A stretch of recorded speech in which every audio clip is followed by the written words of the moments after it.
पूरे यूरोप पर इस वक्त परमाणु खतरा मंडरा रहा है। यूक्रेन में इस वक्त सबसे बड़ी खबर यही है। यूक्रेन का न्यूक्लियर प्लांट पूरे यूरोप में तबाही की बड़ी वजह बन सकता है, क्योंकि इस परमाणु प्लांट के पास ज़ेलेंस्की ने एक बहुत बड़ा स्पेशल कमांडो ऑपरेशन किया है। लेकिन इस ऑपरेशन का रिजल्ट क्या निकला? क्या न्यूक्लियर प्लांट पर दोबारा ज़ेलेंस्की का कब्जा हो पाया? और तमाम सवाल है। सवाल ये भी कि इस न्यूक्लियर प्लांट के लिए जंग क्यों हो रही है, इसका मकसद क्या है? हर सवाल का जवाब मिलेगा हमारी स्पेशल रिपोर्ट में।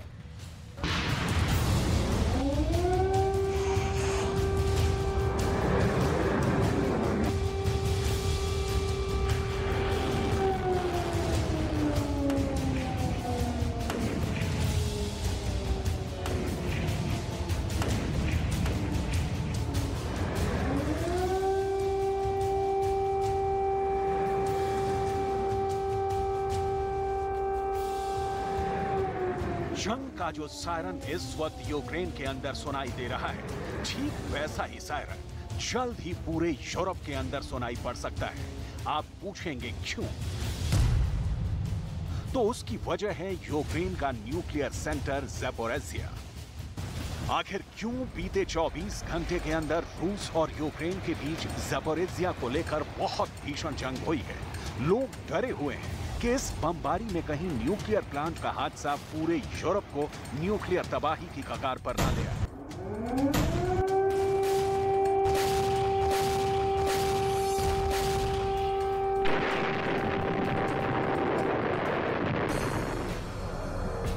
आखिर दुनिया के बड़े बड़े युद्ध विशेषज्ञ क्यों कह रहे हैं कि यूक्रेन में जीत की चाबी ज़ैपोरिज़िया के न्यूक्लियर प्लांट के अंदर छुपी हुई है?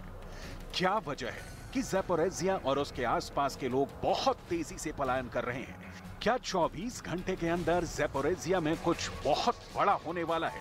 आखिर क्यों तुर्की के राष्ट्रपति एर्दोगान खुद ज़ैपोरिज़िया की लड़ाई को रुकवाने के लिए रूस और यूक्रेन के बीच वार्ता करवाने के लिए खुद ही आगे आए हैं? ज़ेलेंस्की को किसी भी हालत में ज़ैपोरिज़िया क्यों चाहिए? और क्या ज़ैपोरिज़िया पर बहुत बड़े हमले की प्लानिंग हो रही है?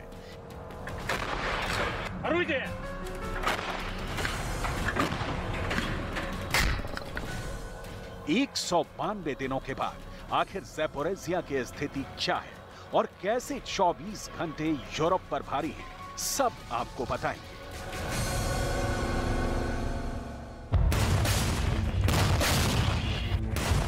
तो सबसे पहले आपको यही दिखाते हैं कि आखिर ज़ैपोरिज़िया में बीती रात क्या हुआ है।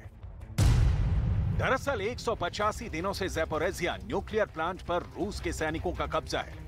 ज़ेलेंस्की ने पिछले महीने ही अपने टॉप कमांडर्स को यह आदेश दिया था कि ज़ैपोरिज़िया का न्यूक्लियर प्लांट पुतिन के कब्जे से आजाद करवाना होगा। इसके बाद पुतिन के कमांडर्स ने 2 सितंबर की रात मॉस्को के समय के मुताबिक रात 11 बजे ज़ैपोरिज़िया पर दोबारा कब्जा हासिल करने के लिए स्पेशल कमांडो ऑपरेशन शुरू कर दिया। ज़ैपोरिज़िया के न्यूक्लियर प्लांट के पास मौजूद काखोवका जलाशय है, जहां से युद्ध की शुरुआत हुई और वहां पर यूक्रेन की स्पेशल फोर्स ने लैंडिंग का प्लान बनाया। उस वक्त रात 11 बजे के करीब 42 नाव और वाटर बोट से यूक्रेन की स्पेशल फोर्स ने काखोवका में लैंडिंग की कोशिश की। यूक्रेन की स्पेशल फोर्स के साथ साथ 250 से ज्यादा विदेशी सैनिक भी इस ऑपरेशन में मौजूद थे। ये सारे दावे रूस की सेना की तरफ से किए गए हैं। दावा ये भी किया गया है कि रूस की फौज को जैसे ही यूक्रेन के स्पेशल ऑपरेशन की भनक लगी, उन्होंने फौरन अपने मल्टीपल लॉन्च रॉकेट सिस्टम यानी MLRS से यूक्रेन की स्पेशल फौजों पर भीषण रॉकेट हमले कर दिए।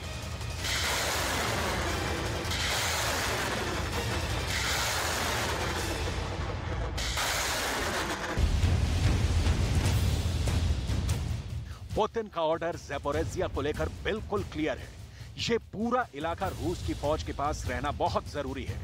इसलिए ज़ैपोरिज़िया न्यूक्लियर प्लांट के पास ही रूस ने अपना मल्टीपल लॉन्च रॉकेट सिस्टम तैनात कर दिया है और मौका देखते ही यूक्रेन के स्पेशल ऑपरेशन के खिलाफ रूस ने अपने रॉकेट लॉन्चर्स के मुंह खोल दिए।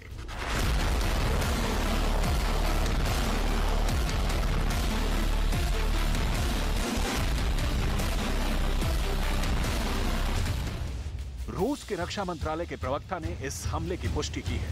Атомной электростанции представители МАГАТЭ киевский режим в очередной раз предпринял попытку захвата АЭС.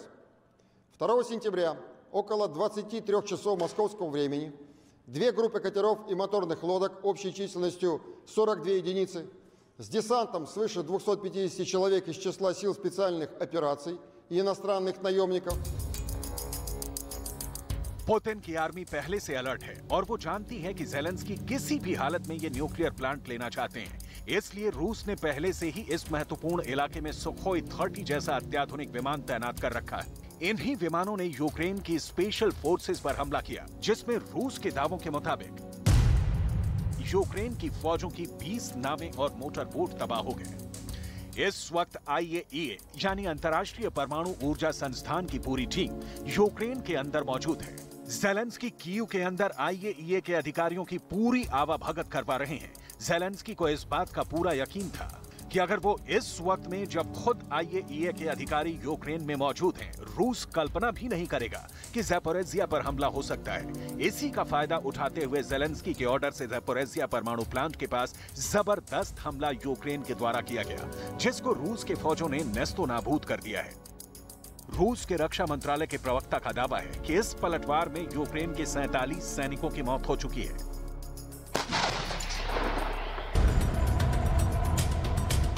अब देखिए, ज़ेलेंस्की को झटका तो बहुत जबरदस्त लगा है। ज़ेलेंस्की दुखी भी बहुत हैं।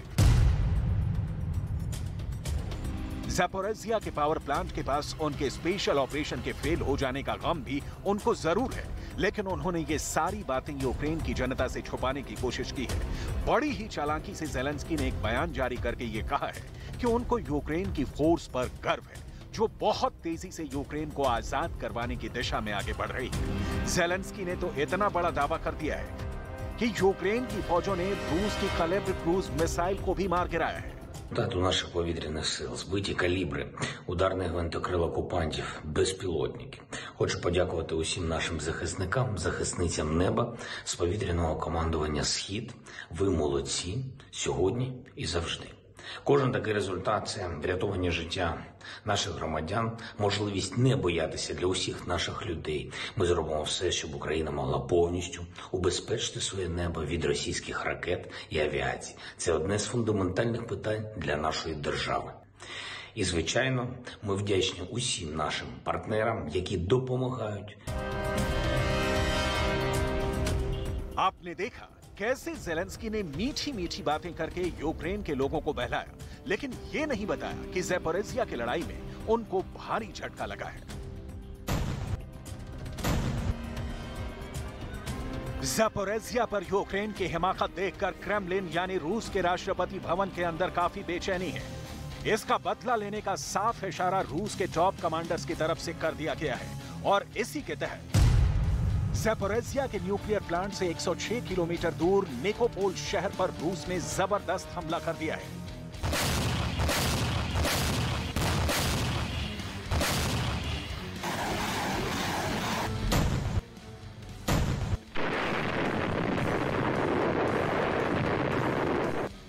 निकोपोल के लोग पूरी तरह से दहशत में नजर आ रहे हैं। जैसे ये तस्वीर देखिए जो ज़ैपोरिज़िया के न्यूक्लियर प्लांट से 30 किलोमीटर दूर की है।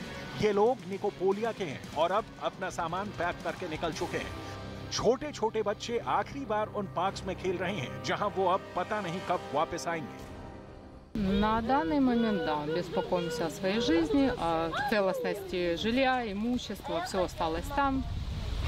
Плюс соседство с атомной станцией вообще никак не впечатляет. Не так боимся атомную станцию, как людей, которые там находятся. Военных русских, которые хотят не хотят, они ее обстреливают, пытаются это скинуть все на наших военных, которым как бы нету смысла ее обстреливать. У нас Украина знает, что такое Чернобыль, поэтому ни у кого помысле не возникло стрелять по атомной станции. Ждем, пока, дай бог, выбьют оттуда всех военных русских. ज़ैपोरिज़िया के पास स्पेशल ऑपरेशन फेल होने के बाद ज़ेलेंस्की का नया प्लान ये है कि वो किसी भी तरह न्यूक्लियर प्लांट तक जाने वाली रूसी फौजों को रसद की सप्लाई काटना चाहते हैं। Не боятися для усіх наших людей. Ми зробимо все, щоб Україна могла повністю убезпечити своє небо від російських ракет і авіації. Це одне з фундаментальних питань для нашої держави. І, звичайно, ми вдячні усім нашим партнерам, які допомагають із відповіддю на це складне питання. Допомагати Україні з протиповітряною обороною – це найбуквальніший, найочевидніший спосіб захищати людей від російського терору. उधर यूक्रेन के द्वारा ज़ैपोरिज़िया को वापस लेने की कोशिश ने रूस को खतरनाक जवाब देने का मौका दे दिया है। सबसे पहले तो यूक्रेन के ठिकानों पर रूस ने अपनी मिसाइलों से भयंकर हमले किए। अपने हेलीकॉप्टर्स और फाइटर जेट से रूस ने यूक्रेन के अंदर कोहराम मचा दिया। इसके बाद रूस की फौजों ने रॉकेट लॉन्चर से हमला किया। सवाल यह है कि आखिर यूक्रेन किसी भी स्थिति में ज़ैपोरिज़िया के न्यूक्लियर प्लांट को वापस क्यों लेना चाहता है। आपको बता दें कि बेहद चालाकी से यूक्रेन ने कीव पर हमला करने के एक हफ्ते बाद ही ज़ैपोरिज़िया न्यूक्लियर प्लांट पर हमला कर कब्जा कर लिया था। इस परमाणु पावर प्लांट की क्षमता और लोकेशन दोनों काफी अहमियत रखती है। ज़ैपोरिज़िया प्लांट की कुल क्षमता करीब 6000 मेगावाट बिजली बनाने की है, जिससे लगभग 40 लाख घरों में बिजली सप्लाई हो सकती है। यह प्लांट दक्षिणी यूक्रेन में नीपर नदी के किनारे स्थित है, जो यूक्रेन की राजधानी कीव से लगभग 550 किलोमीटर दक्षिण पूर्व और चेर्नोबिल से करीब 525 किलोमीटर दक्षिण में है। वहीं ज़ैपोरिज़िया प्लांट की क्राइमिया से दूरी 200 किलोमीटर है। ज़ैपोरिज़िया प्लांट के अंदर इस वक्त क्या चल रहा है, इस पर भी सबसे बड़ा अपडेट यह है कि न्यूक्लियर प्लांट के अंदर बिजली की मेन सप्लाई कट गई है। न्यूक्लियर प्लांट ठीक तरीके से काम करता रहे, इसके लिए उनका ठंडा रहना बहुत जरूरी है। लेकिन बिजली की सप्लाई कट जाने से पूरे सिस्टम पर असर पड़ सकता है और किसी भी लापरवाही के चलते न्यूक्लियर लीक पूरे यूरोप को तबाही के मुंह में धकेल सकता है। तो एक तरफ पूरे यूरोप पर परमाणु खतरा मंडरा रहा है, तो दूसरी तरफ पुतिन ने अपनी एक अदृश्य सेना तैयार कर ली है। ये वाकई पुतिन की अदृश्य ताकत है जो कि दिखाई नहीं देती। यूक्रेन में इसे लेकर सबसे खतरनाक बात ये बताई जा रही है कि पुतिन को ये नई इनविजिबल पावर अमेरिका के सबसे बड़े दुश्मन से मिली है। ये रिपोर्ट देखेंगे तो आपको पता चलेगा कि पुतिन सेना के साथ यूक्रेन में कितनी बड़ी तबाही मचाने जा रहे हैं।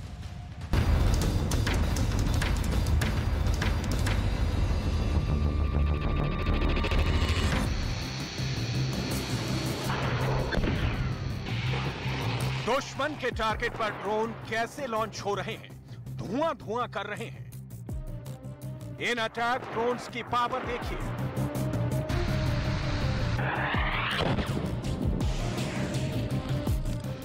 इनसे होने वाली तबाही देखिए।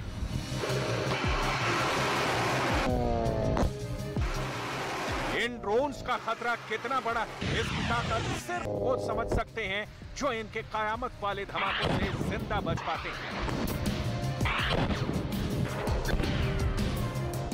ये ईरान की वो ड्रोन पावर है जिसके टारगेट पर अब ज़ेलेंस्की के ठिकाने हैं। ये ईरानी ड्रोन की वो फौज है जिससे अब पुतिन की सेना लैस हो चुकी है।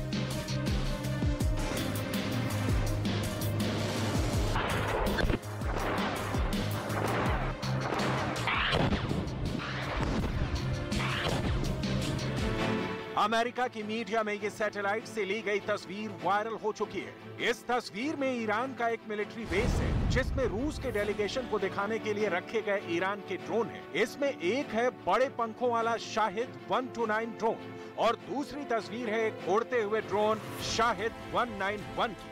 रूस के डेलीगेशन की गाड़ी भी खड़ी हुई दिखाई दे रही है। ये दावा अमेरिका की मीडिया में किया गया है। ईरान के ड्रोन देखने के लिए रूस की बहुत ही खास टीम 8 जून और 5 जुलाई को ईरान गई थी। ईरान के ड्रोन को चेक करने के लिए रूस का डेलीगेशन पहले मॉस्को से एक स्पेशल फ्लाइट के जरिए 2500 किलोमीटर दूर ईरान की राजधानी तेहरान आया और फिर उन्हें वहां से 250 किलोमीटर दक्षिण में कशान शहर लाया गया, जो ईरान के ड्रोन सिस्टम का एक बड़ा बेस माना जा रहा है। यूक्रेन में युद्ध के बीच रूस का ईरान से ड्रोन लेना एक बहुत ही हैरान करने वाली डील माना जा रहा है। रूस और ईरान की ड्रोन डील की चर्चा पूरी दुनिया में हो रही है। बताया जा रहा है कि रूस और ईरान का गठबंधन कैसे एक बड़ी ड्रोन वॉर की शुरुआत करने जा रहा है। तो कई रिपोर्ट्स ऐसी हैं जिसमें ईरान के ड्रोन्स को खारिज कर दिया गया है, यानी बताया गया कि रूस अब ईरान के ड्रोन से खुश नहीं है। अमेरिका के अधिकारियों के हवाले से बताया गया कि रूस में तो ईरान के ड्रोन शुरुआत में ही फेल हो गए। इसमें सच क्या है, झूठ क्या है, ये अपने आप में बड़ा सवाल है, क्योंकि ऐसे दावे तो अमेरिका की तरफ से किए जा रहे हैं। लेकिन एक बात सच है कि ईरान ने अपने ड्रोन का गोदाम रूस के लिए खोल दिया है। ईरान एक बड़ी ड्रोन पावर है और उसका पैगाम साफ है कि वो यूक्रेन में पुतिन के स्पेशल ऑपरेशन को कामयाब बनाने और अमेरिका और यूक्रेन के बीच हथियारों की सप्लाई लाइन काटने के लिए रूस की हर मुमकिन मदद करेगा। रिपोर्ट के मुताबिक रूस ने 1 महीने तक अपनी फोर्स को ईरान के ड्रोन के साथ ट्रेनिंग दी। इसमें 3 ड्रोन शामिल रहे, जिसमें मुहाजिर 6, शाहिद 129 और शाहिद 191 ड्रोन शामिल है। ये ड्रोन सर्वेलांस के साथ दुश्मन पर बम गिराने का काम कर सकते हैं। पश्चिमी मीडिया की रिपोर्ट्स बताती हैं कि रूस में ऐसे सैकड़ों ड्रोन लिए जाने की तैयारी हो रही है, जो यूक्रेन की फौज पर हमला करने के काम आएंगे। ईरान की ड्रोन पावर कैसे ज़ेलेंस्की और अमेरिका की सांठगांठ तोड़ने के लिए इस्तेमाल की जाएगी, अब इसे समझिए। दरअसल अमेरिका से मिले हाइमर्स रॉकेट सिस्टम जैसे हथियार पुतिन के युद्ध पर ब्रेक लगाने की कोशिश कर रहे हैं। पुतिन बिल्कुल नहीं चाहेंगे कि डॉनबास को जीतने वाली उनकी रफ्तार थमे। यही वजह है कि पुतिन और ईरान के राष्ट्रपति इब्राहिम रईसी के बीच ड्रोन पावर को लेकर बड़ा सीक्रेट समझौता हुआ है। अभी यूक्रेन को मिले HIMARS multi rocket system 70 kilometre से ज्यादा रेंज तक रूस के ठिकानों को निशाना बना रहा है। इस सिस्टम को ट्रैक करके फौरन खत्म करना आसान नहीं है। यही वजह है कि रूस अब ईरान से बड़ी तादाद में ड्रोन लेकर यूक्रेन के आसमान में एक ऐसा नेटवर्क कायम करना चाहता है जो हाइमर्स या यूक्रेन के किसी भी हथियार की सटीक पोजीशन रूस की कमांड पोस्ट तक पहुंचा दे और फिर रूस यूक्रेन के उस लोकेशन पर फौरन कार्रवाई करे। ये बाइडेन को पुतिन का मुंह तोड़ जवाब कहा जाएगा, क्योंकि तब ज़ेलेंस्की के लिए अमेरिका के हथियारों को बचाना मुश्किल हो जाएगा। Проведенного по личному указанию Зеленского наступления украинских войск на Николаево-Криворожском и других направлениях противник понес масштабные потери.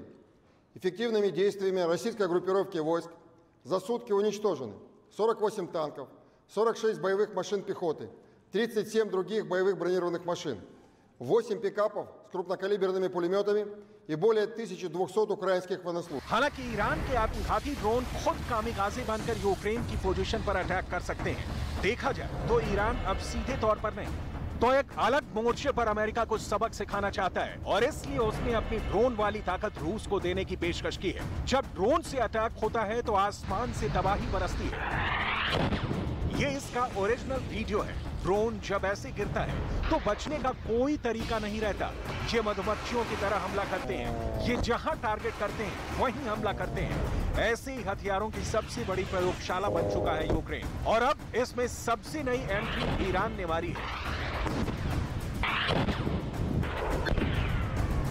ईरान के पास ड्रोन के करीब 20 बड़े प्रोजेक्ट हैं और सभी बड़े कामयाब रहे हैं। घरेलू टेक्नोलॉजी या चीन को कॉपी करके तैयार किए गए ईरान के कई ड्रोन बहुत खतरनाक माने जाते हैं। इसका ये ड्रोन देखिए, नाम है गाजा। ईरान को ये ड्रोन फिलिस्तीन को उसका समर्थन भी दिखाता है।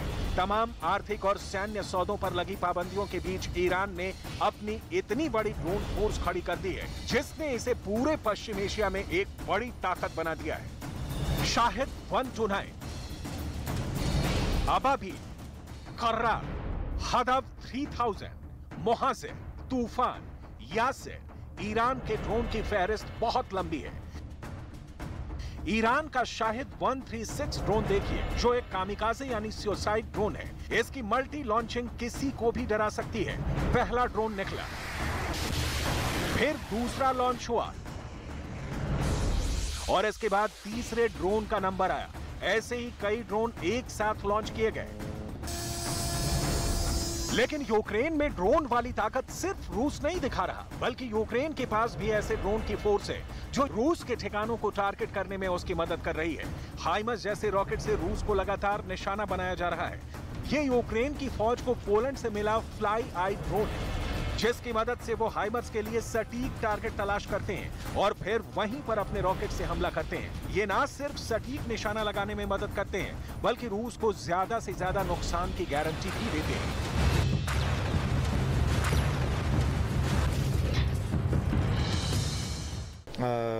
Розвідувальні засоби.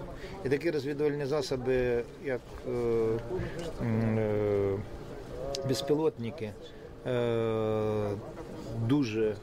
От щоб ми знищували супротивника, там там, наприклад, хаймарсами, нам потрібно мати на кожен хаймарс ще 10.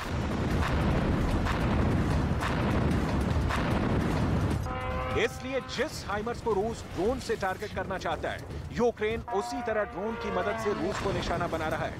ये दुश्मन की टो लेते हैं, उनके अड्डों की सही लोकेशन अपनी आर्टिलरी बेस तक पहुंचाते हैं और उसके बाद हाइमर्स का हमला होता है, जिससे बचना बहुत ही मुश्किल है।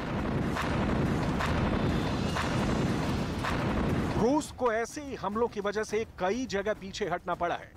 Літальні апарати коштують незрівнянно дешевше, ніж коштують людські життя. Завдяки безпілотним літальним апаратам ми можемо робити таку розвідку, при виконанні якої іншими засобами ми мали б людські. यूक्रेन की फौज को कई देशों ने चंदे के रूप में करीब 200 करोड़ रुपए दिए हैं, ताकि वो ऐसे ही छोटे लेकिन रूस की फौज की टो लेने वाले ड्रोन खरीद सके। यूक्रेन का दावा है कि उसके पास 74 देशों ने ऐसे फंड भेजे हैं जिससे वो छोटे छोटे ड्रोन खरीदकर अपनी फौज को बांट रहा है। ऐसे ड्रोन यूक्रेन यूरोप की कंपनियों के अलावा चीन से भी खरीद रहा है और चीन के कई ड्रोन इस वक्त यूक्रेन युद्ध में एक्टिव भी हैं। लेकिन अब यूक्रेन पर ईरान के ड्रोन बम बरसाने वाले हैं, इसका अंदाजा भी ज़ेलेंस्की को हो गया होगा।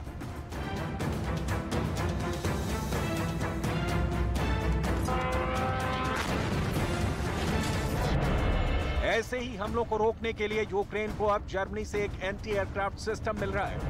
जर्मनी में यह है Gepard self propelled anti aircraft gun, जो टैंक नुमा गाड़ी जैसी दिखती है। इस पर लगी 35 मिलीमीटर की 2 गन 5 किलोमीटर के दायरे में किसी भी हवाई टारगेट को खत्म कर सकती है। जर्मनी के चांसलर ओलाफ शॉल्ज ने भी इस गन को लेकर कहा है कि यूक्रेन को हर मुमकिन मदद दी जाएगी।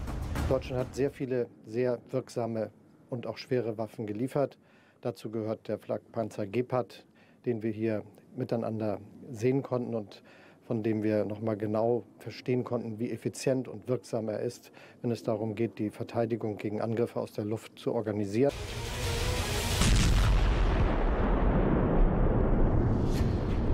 जर्मनी से ज़ेलेंस्की को कई तरह के हथियार मिल रहे हैं। इसमें रॉकेट लॉन्चर भी हैं, एयर डिफेंस सिस्टम भी हैं, जिनके निशाने पर अब ईरान के ड्रोन होंगे, क्योंकि रूस अब ऐसे ड्रोन से लैस हो चुका है। ईरान एक तरह से अमेरिका को यूक्रेन में चैलेंज कर रहा है। ईरान की नौसेना पहले ही पर्शियन गल्फ में अमेरिका को चैलेंज करती रही है और स्ट्रेट ऑफ हार्मूज के पास से गुजरने वाले अमेरिका के जंगी जहाजों को वो कई बार डुबोने की धमकी भी दे चुका है। ये तस्वीरें जून महीने की हैं, जब अमेरिका के 2 जंगी जहाजों को ईरान की फास्ट बोट ने परेशान करना शुरू कर दिया। जब अमेरिका ने वार्निंग दी, तब जाकर इस छोटी नाव में सवार ईरान के नेवल कमांडो किनारे हुए। अमेरिका के 5वें बेड़े को ईरान के नेवल कमांडो अक्सर ऐसे ही चैलेंज देते रहे हैं, लेकिन फिलहाल टक्कर यूक्रेन में रूस और अमेरिका के बीच चल रही है और इसमें ईरान की एंट्री ने साफ कर दिया है कि वो रूस का साथ देने के लिए पश्चिम एशिया में भी अमेरिका के लिए हालात इमरजेंसी वाले ही रखेगा।